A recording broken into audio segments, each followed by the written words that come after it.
Of એક્સેલન્સની મોટી કાર્યવાહી સાયબરની ટીમે ભાવનગરથી 10 આરોપીને ઝડપ્યા છે। 710 કરોડથી વધુના સાયબર ફ્રોડનો કર્યો છે પર્દાફાશ। 1544 ગુનામાં સક્રિય હતી આ ગેંગ। સૌથી વધુ મ્યુલ એકાઉન્ટ એક જ બ્રાન્ચમાં ખોલ્યા હતા। ગુજરાત સહિત અન્ય રાજ્યમાં મ્યુલ એકાઉન્ટ આપતા હતા। આરોપીઓ 3 થી 4 સ્તરમાં સાયબર ફ્રોડ કરતા હતા। ખાનગી બેંકના 2 કર્મચારીઓની પણ હતી સંડોવણી। બેંકના આ બંને કર્મચારીઓ કમિશન મેળવતા હતા। મુખ્ય સૂત્રધાર દિવ્યરાજસિંહ ઝાલા ઝડપાયો છે। 30 થી વધુ ક્રિપ્ટો વોલેટ સાથે મોબાઈલ જપ્ત થયો છે। આ ગેંગમાં મુખ્ય સૂત્રધાર દિવ્યરાજસિંહ નરેન્દ્રસિંહ ઝાલા જે દુબઈ હતા, થોડા ટાઈમ પહેલા જ દુબઈથી આવેલ છે, એમની પણ ધરપકડ કરવામાં આવી છે।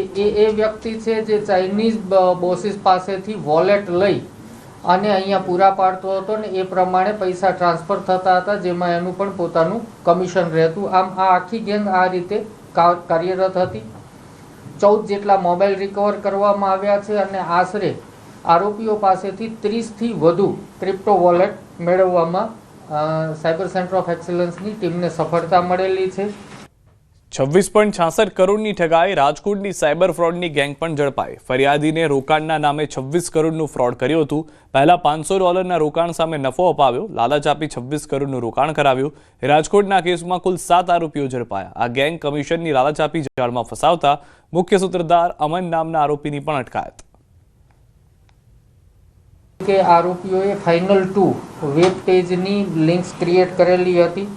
આ લિંકમાં પહેલાં વિક્ટિમને $500નું રોકાણ કરાવ્યું અને એની સામે $101નો વર્ચ્યુઅલ નફો પણ દેખાડ્યો અને 43,500 રૂપિયા વિડ્રો પણ કરવા દીધા, જેથી વિક્ટિમ છે એ વિશ્વાસમાં આવી ગયા। ત્યારબાદ અલગ અલગ સમયગાળા દરમિયાન એમણે 26,66,66,000ની માતબર રકમનું રોકાણ કરી દેવામાં આવેલું હતું। આમ આ ગુનામાં 7 આરોપીઓની ધરપકડ કરવામાં આવેલી છે। તો ગુજરાત સાયબર ક્રાઇમે સાયબર સ્લેવરીનો ગુનો પણ ઉકેલ્યો છે। અમદાવાદ ગ્રામ્યથી મુખ્ય આરોપી સહિત 2 ઝડપાયા છે। ભારતીય નાગરિકોને સાયબર સ્લેવરીમાં ધકેલતો, ભારતીય નાગરિકોને નોકરીની લાલચ આપી મ્યાનમાર લઈ જતો, મ્યાનમાર લઈ જઈ ચાઇનીઝ કંપનીમાં કામ અપાવી શોષણ કરતો। ચાઇનીઝ કંપની આરોપીને મોટું કમિશન આપતી હતી। રોહિત રાજનાથ ગીરીની ધરપકડ કરવામાં આવેલી। એના પરથી માલુમ પડેલું કે તેનો ભાઈ મોહિત રાજનાથ ગીરી પોતે ત્યાં થાઈલેન્ડ હતો, મ્યાનમારમાં હતો અને અહીંથી રોહિત જે લોકોને મોકલે એ લોકોને ત્યાં ચાઇનીઝ સાયબર ક્રાઇમ કરતી કંપનીઓમાં રોજગારી અપાવવાનું અને એમની પાસેથી કામ કરાવવાનું ષડયંત્ર એ ત્યાં બેઠો બેઠો કરતો હતો। એ પોતે ચાઇનીઝ કંપની ગોલ્ડવિંગ એનો બોસ છે ધ કિટન, એટલે ધ કિટન ગેંગમાં માણસો પૂરા પાડવાનું સંપૂર્ણપણે કામ આ કરતો હતો। સુરતમાં ટ્રાફિક પોલીસ એક્શનમાં આવી છે। રોંગ સાઈડમાં આવતા વાહનો, હેલ્મેટ, અન્ય કાયદાના ભંગ બદલ દંડ વસૂલવામાં આવ્યો છે। 10 દિવસની ડ્રાઈવમાં ટ્રાફિક પોલીસે 12.42 કરોડનો દંડ વસૂલ્યો છે। ટ્રાફિક પોલીસે 10 દિવસમાં 24,847 કેસ કર્યા છે। ઓવરસ્પીડના સૌથી વધુ 8,562 કેસ કરવામાં આવ્યા છે। રોંગ સાઈડના 1,707, હેલ્મેટ વગર 145, સિગ્નલ ભંગના 6,655 અને અન્ય 7,778 કેસ કરવામાં આવ્યા। 13મી ડિસેમ્બરના રોજ લોક અદાલતનું પણ આયોજન કરાયું છે। આ ડ્રાઈવ અંતર્ગત અમે લોકોને અત્યાર સુધીમાં 24,847 દંડ કર્યો છે, જે અલગ અલગ હેડમાં છે। રોંગ સાઈડ, હેલ્મેટ, સિગ્નલ ભંગ અને ઓવરસ્પીડના અલગ અલગ હેડવાઇઝ અમે લોકોએ જે ટ્રાફિક ભંગ કર્યો છે એ બાબતે લોકોને ચલણ આપીને અમે લોકોને અવેર પણ કર્યા છે અને ચલણ પણ આપેલા છે।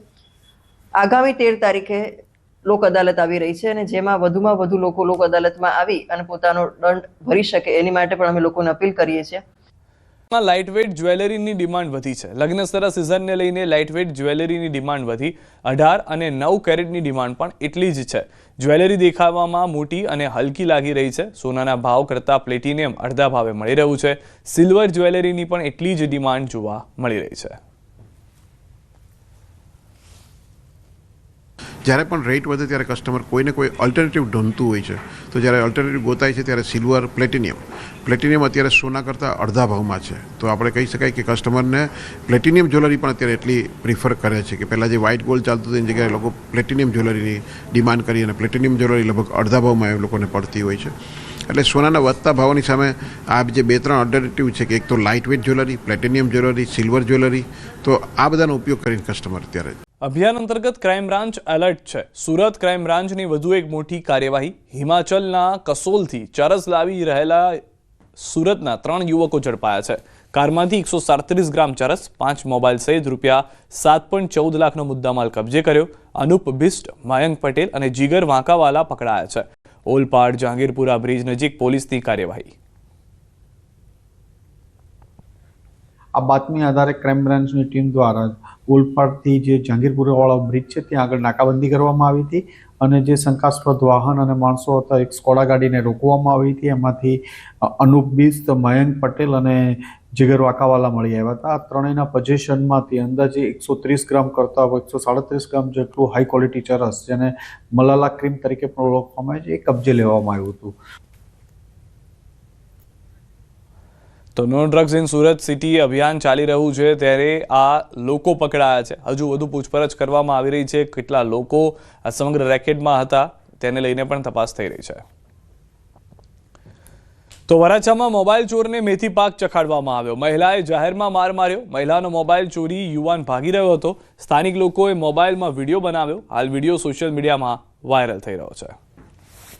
દ્રશ્યોમાં પણ આપ જોવા રહ્યા છો તે પ્રમાણે મહિલા જે હતી તેનો મોબાઈલ ચોરી અને ચોર ભાગવાનો પ્રયાસ કર્યો હતો. સ્થાનિક લોકોએ ત્યાં આગળથી ચોરને પકડ્યો હતો અને ત્યારબાદ મહિલાએ એ ચોરને મેથી પાક ચખાડ્યો હતો.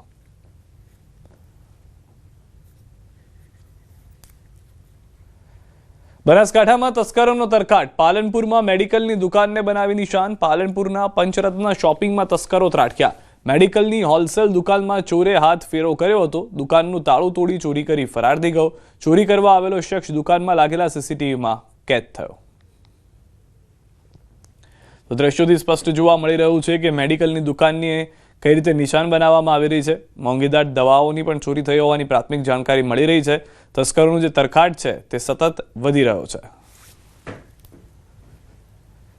નડિયાદના પીપલગ પીપળાતા રોડ પર આવેલી જાણીતી ક્રિષ્ના ડેરી ફરી એકવાર તસ્કરોના નિશાને આવી છે. રાત્રિના અંધારાનો લાભ ઉઠાવીને અજાણ્યા તસ્કરોએ ડેરીને લોખંડની મજબૂતની જાળી કાપી નાખી હતી અને અંદર પ્રવેશ કર્યો હતો. ચોરોએ ડેરીમાં રાખવામાં આવેલી મોંઘીદાટ મીઠાઈઓ જેવી કે કાજુ કતરી, શ્રીખંડ, ઘીના ડબ્બા, ફરસાણ અને વિવિધ બેકરી પ્રોડક્ટ્સ મળીને કુલ ₹1 લાખથી વધુના મુદ્દામાલની ઉઠાંતરી કરી હતી અને ફરાર થઈ ગયા. આશ્ચર્યની વાત તો એ છે કે 2015થી કાર્યરત આ ડેરીમાં સતત 10મી વખત ચોરીની ઘટના બની છે, જેને કારણે વેપારીઓમાં ભારે રોષ જોવા મળી રહ્યો છે અને પોલીસ પેટ્રોલિંગ પર સવાલ ઉઠી રહ્યા છે.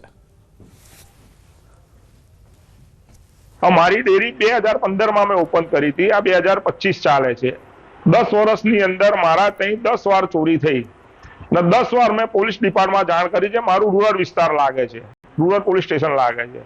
આટલી પોલીસની અવર જવર હોવા છતાં બીજી વસ્તુ કે સૌથી મોટી વાત એસપી સાહેબનું નિવાસસ્થાન નજીકમાં હોવા છતાં બી ચોરી થાય છે. સુભાષ બ્રિજ હાલ સામાન્ય વાહન વ્યવહાર માટે બંધ કરી દેવામાં આવ્યો છે. સુભાષ બ્રિજ પર તિરાડો નજરે પડતા સાવચેતીના ભાગરૂપે બંધ કરવાની ફરજ પડી.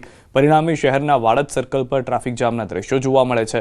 જોકે ટ્રાફિકની સમસ્યા ન સર્જાય તે માટે શું કામગીરી કરી શકાય તેના અનુસંધાને શહેર પોલીસ કમિશનરે વાડજ સર્કલની મુલાકાત લીધી અને ટ્રાફિકના તેમજ કોર્પોરેશનના અધિકારીઓને જરૂરી સૂચનો પણ આપવામાં આવ્યા હતા. પોલીસ કમિશનરે દધીચી બ્રિજના છેડે લગાવેલ બિનજરૂરી બેરિકેડને તાત્કાલિક રીતે દૂર કરવા માટે કોર્પોરેશનના અધિકારીઓએ જાણ કરી હતી.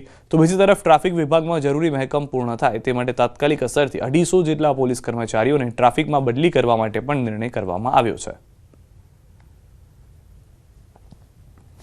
અહીંયા સુધી ને સુભાષ બ્રિજના બંધ થયા પછી થોડી ટ્રાફિકના ઇસ્યુઝ જે વધ્યા છે એમાં આજે વાડજ જે એરિયા છે, વાડજ સર્કલ છે, એમાં અહીંયા સૌથી વધારે પ્રોબ્લમો આવી રહી છે. એટલે હું આજે જાતે આવ્યા છીએ કે શું પ્રોબ્લેમ છે. અહીંયા એક બ્રિજની કન્સ્ટ્રક્શન ચાલુ છે, પણ આજે મ્યુનિસિપલ કોર્પોરેશનના પણ જે અધિકારીઓ હાજર છે એને સૂચના અમને અપાઈ ગઈ છે કે જે થોડા રેસ્ટ્રિક્શન રાખ્યા છે એ વિધિન 24 અવર્સ એ હટાડી દેશે. એટલે થોડું પોળો થઈ જશે, અહીંયાથી પણ ટ્રાફિક હલકો થશે અને અહીંયા વચ્ચે જે રાખ્યા છે એ લોકો બેરિકેડ એ પણ એને હટાડશે. તો સુભાષ બ્રિજ બંધ થઈ જવાને કારણે હાલમાં દ્રશ્યો જે રીતે આપ જોઈ રહ્યા છો કે દિવસના સમયે પણ આટલો ટ્રાફિક જામ થતો હોય છે. ઓફિસ અવર્સની વાત જ અલગ છે કે જ્યારે લોકો ઓફિસે જતા હોય અથવા પાછા ફરતા હોય ઘરે ત્યારે આનાથી પણ વધુ ટ્રાફિક જોવા મળતો હોય છે. ખુદ કમિશનર પહોંચ્યા હતા, સલાહ સૂચન આપવામાં આવ્યું હતું.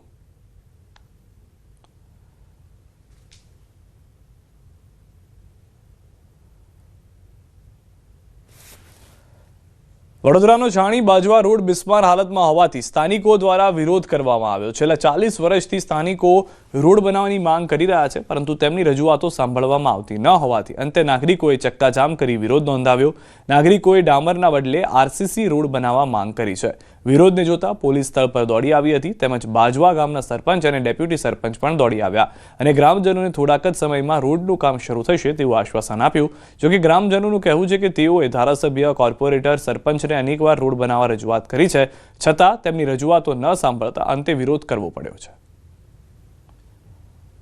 આટલી મોટી ગુજરાતની અંદર કોઈ જગ્યાએ ફેક્ટરીઓ નથી, છતાં 1.5 કિલોમીટર રોડ બની શકતો નથી. સરકારને આંખમાં દેખાય છે કે નહીં દેખાતું એમને ખબર નથી પડતી. રજૂઆત કરવા છતાં નવરાત્રીની વાત હતી કે નવરાત્રી એ બનશે, દશેરા એ બનશે, દિવાળી ગઈ, હવે નાતાલ આવશે અને ઉત્તરાયણ બી જશે ને હોળી બી જશે, અમને નથી ખબર. એટલે અમે એ કહેવા માંગીએ છીએ કે વહેલી તકે આ રોડ બનાવો. જો ન કરે નારાયણને કોઈ નાનો મોટો આકસ્મિક પ્રશ્ન થઈ ગયો, કોઈ છોકરાને જાનહાની કે કોઈ બુજુર્ગ કે કોઈ બી અમે કામ પર જનારા દરેક વ્યક્તિ લગભગ બધા લેબર માણસો છે, બરાબર છે. કોઈને કંઈ થઈ ગયું તો એના માટે કોણ જવાબદારી લેશે?